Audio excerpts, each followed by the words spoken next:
सहनाववतु सहनौ भुनक्तु सह वीर्यं करवावहै तेजस्विनावधीतमस्तु मा विद्विषावहै। ॐ शान्ति शान्ति शान्तिः।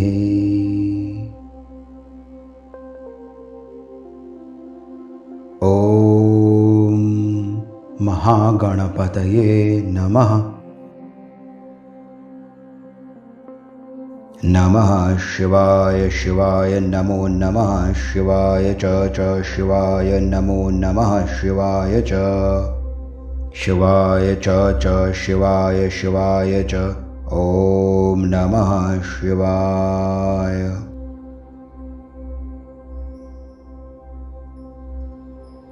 सर्वमङ्गलमाङ्गल्ये शिवे सर्वार्थसाधिके शरण्ये त्र्यम्बके गौरी नारायणी नमोऽस्तुते।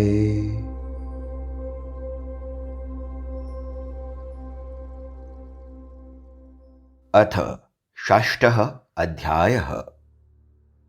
शुंभ निशुंभ, दो महादैत्य, दैत्यों के सम्राट और अब पृथ्वी, पाताल एवं स्वर्ग लोक के भी स्वामी।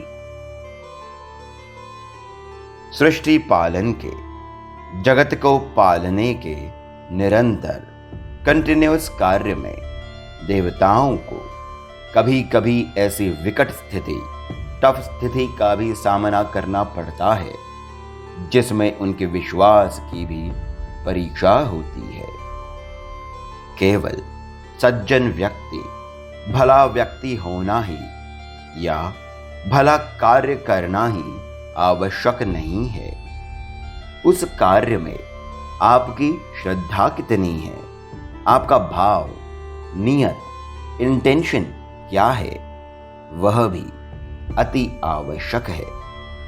तभी तो जगत कल्याण के लिए कार्य कर रहे देवताओं को भी परीक्षाएं देनी पड़ती हैं। शचीपति इंद्र को तिरस्कृत कर, अपमानित, ह्यूमिलिएट कर स्वर्ग से निकाला गया था। सभी देवताओं के अधिकारों को भी, राइट्स को भी दैत्यों ने छीन लिया था। दैत्य जो नहीं छीन पाए वो था देवताओं की श्रद्धा, देवी के प्रति विश्वास। उन्हें याद था कि देवी ने ही महिषासुर वध के बाद उन्हें हर संकट से मुक्त करने का वरदान दिया था। सभी देवताओं ने उन शिवा की, विष्णु माया की, अपराजिता की, महालक्ष्मी की स्तुति आरंभ की।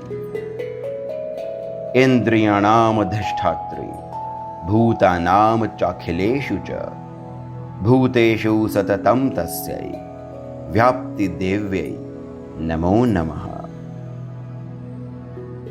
जो जीवों के इंद्रियों की, सेंसेस की स्वामिनी है, अधिष्ठात्री है तथा जो सब प्राणियों में उनकी शक्ति के रूप में वास करती है, इसी कारण हर ओर व्याप्त हैं, उन व्याप्ति देवी को नमस्कार है। इस प्रकार जब सब देवता देवी की स्तुति कर रहे थे, उसी समय वहां देवी पार्वती गंगा जी के जल में स्नान करने हेतु आईं।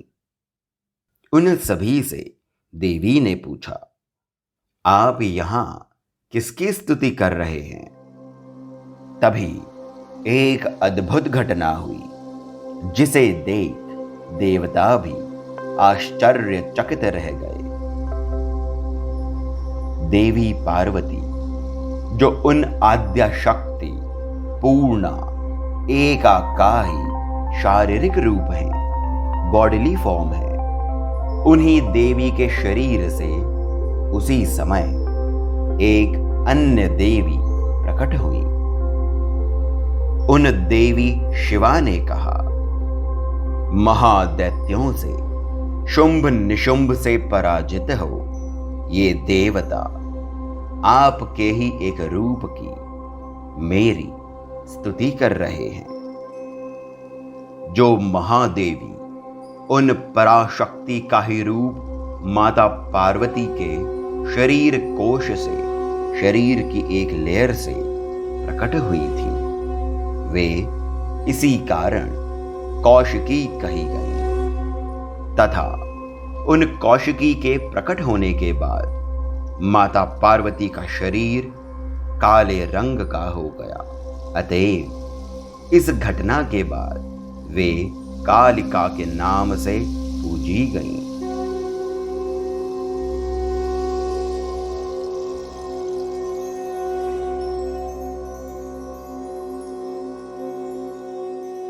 उस समय संयोगवश कोइंसिडेंटली शुंभ निशुंभ के सेवक अति बलवान तथा भयंकर रूपधारी चंडमुंड वहीं से होकर जा रहे थे। उन्होंने देवी कौशिकी के अति मनमोहक कांतिवान रूप को देखा। वे जब शुंभ के पास पहुंचे तो उस महादैत्य से चंडमुंड ने कहा, महाराज, एक स्त्री है जो हिमालय में रहती है। वह अत्यंत सुंदर है। उसके जैसा रूप तो तीनों लोकों में किसी का नहीं। आपने तो देवताओं का सर्वस्व सभी कुछ प्राप्त कर लिया है, उनसे छीन लिया है, तो अब इस दिव्य सुंदर स्त्री को भी प्राप्त करने का सोचें।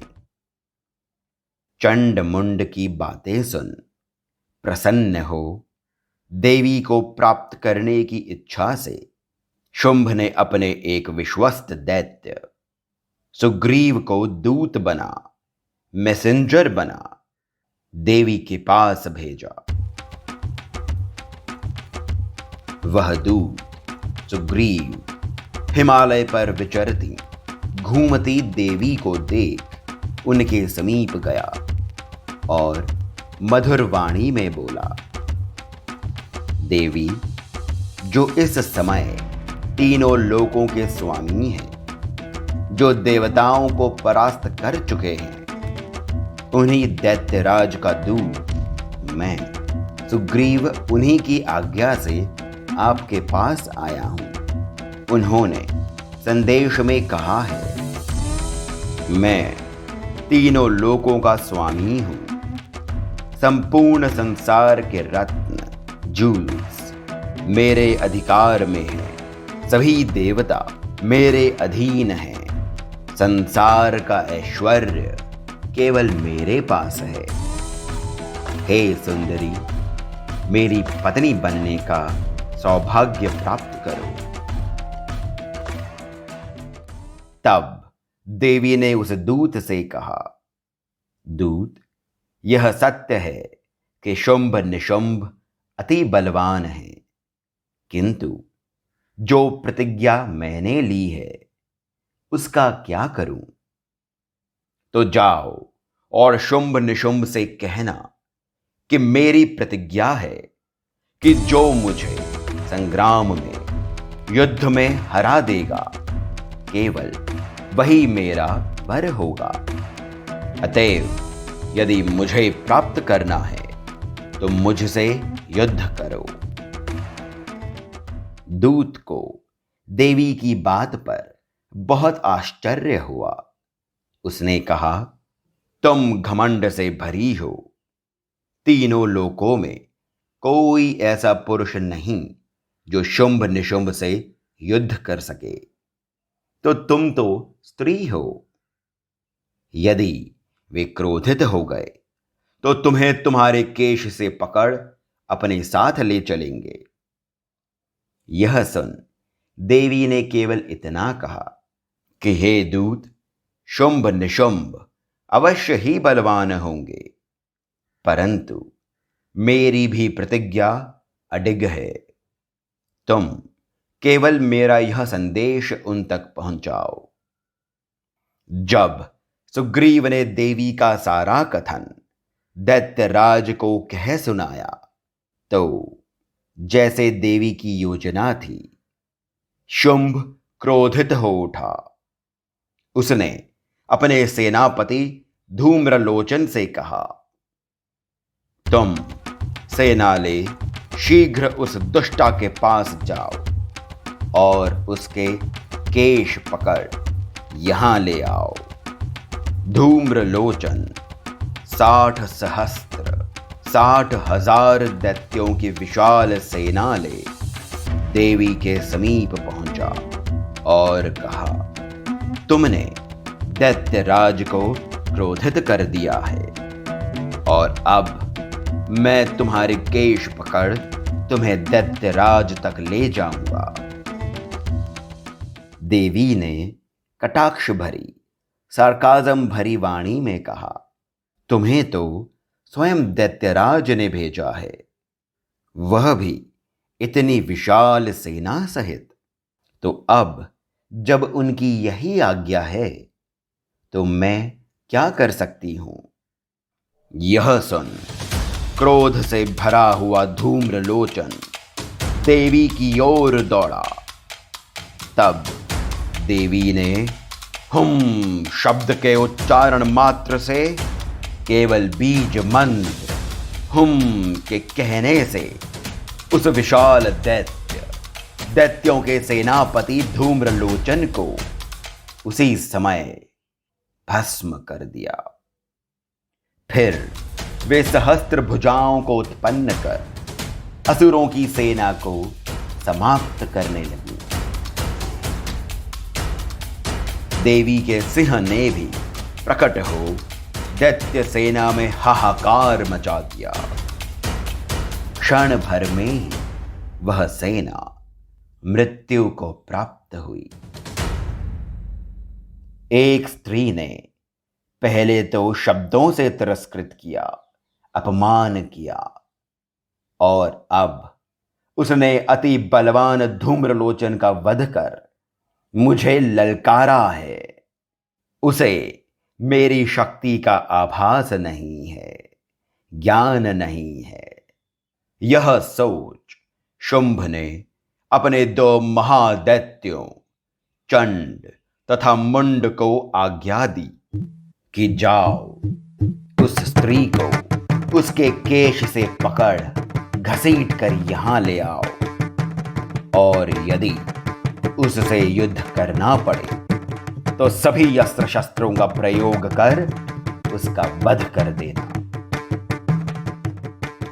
तब लाखों दैत्यों को ले वे दोनों महादैत्य चंड मुंड देवी को लाने हिमालय पर पहुंच गए। वहां देवी अंबिका अपने सिंह पर विराजमान उन्हीं दैत्यों की प्रतीक्षा कर रही थी।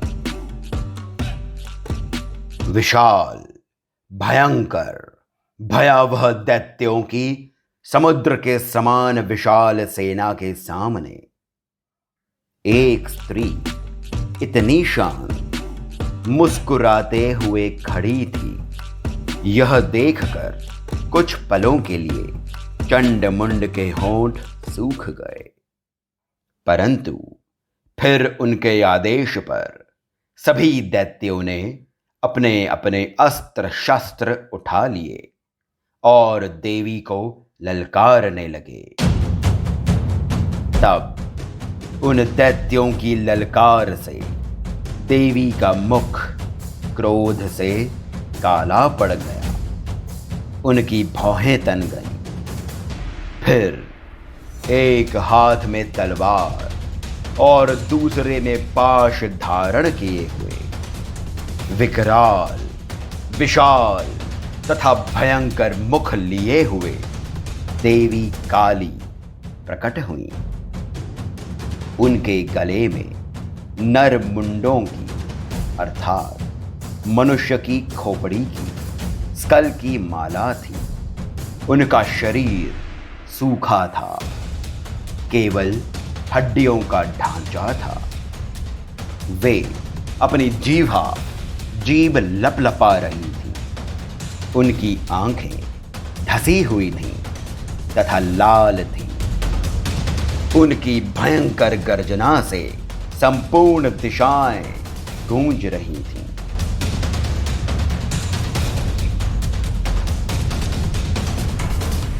वे बड़े वेग से, स्पीड से दौड़ती हुई दैत्यों पर झपट उनका भक्षण, उनको समाप्त करने लगी। वे हाथी, घोड़े तथा कितने ही महायोद्धाओं को अपने भयानक तथा विकराल मुख में दबा चबा रही थीं। वे किसी के बाल पकड़ लेती तो किसी को पैरों से कुचल देती। देवी ने, भगवती काली ने असुरों तथा दैत्यों की विशाल सेना को अपने तांडव से रौंद डाला। यह सब देख चंड हाथ में तलवार लिए देवी काली की ओर दौड़ा। मुंड ने भी देवी की ओर भयंकर बाणों की वर्षा कर दी, परंतु तब देवी ने अपने विकराल मुख को खोल सभी बाणों तथा चक्रों को उसमें समाहित कर दिया। फिर उन्होंने अपनी ओर आते हुए चंड को उसके केश पकड़ हम बीजाक्षर का उद्घोष कर साउंड निकाल कर एक अति विशाल तलवार से उसका मस्तक काट दिया। चंड की ऐसी दुर्गति देख मुंड भी देवी की ओर लपका। देवी ने उसे भी उसी विशाल तलवार से घायल कर उसका भी मस्तक काट दिया। यह भयावह दृश्य देख काली को भीषण गर्जना कर हंसते हुए देख बची हुई दैत्य सेना वहां से भाग गई। तब वह देवी कालिका चंड मुंड के मस्तक को हाथों में लिए देवी अंबा के पास गई और बोली, देवी, मैंने चंड मुंड जैसे पशुओं का वध कर तुम्हें सौंप दिया है। अब तुम स्वयं ही शुंभ निशुंभ का वध करना। यह सुनकर कल्याणमयी आद्या शक्ति मां अंबा ने देवी काली से मधुर वाणी में कहा, देवी, तुम चंड मुंड का वध कर मेरे पास लाई हो। इस कारण यह सृष्टि तुम्हारी जिस नाम से पूजा करेगी वह होगा चामुंडा। चामुंडा चंड घाती च ययकारी वरदायिनी विच्चे चा भयदा नित्यम नमस्ते मंत्र रूपिणी। नवरात्रि की छठी देवी, वह जिन्होंने चंड मुंड का नाश कर देवताओं को हर्षित किया, वह जो विच्चे के रूप में अभयदान देती है, वह चामुंडा को, वह कात्यायनी को नमस्कार है। जयंती मंगला काली भद्रकाली कपालिनी दुर्गा क्षमा शिवा धात्री स्वाहा स्वधा नमस्तुते। जयंती मंगला काली भद्रकाली कपालिनी दुर्गा क्षमा शिवा धात्री स्वाहा और स्वधा, इन नामों से प्रसिद्ध जगदंबिके, तुम्हें मेरा नमस्कार है।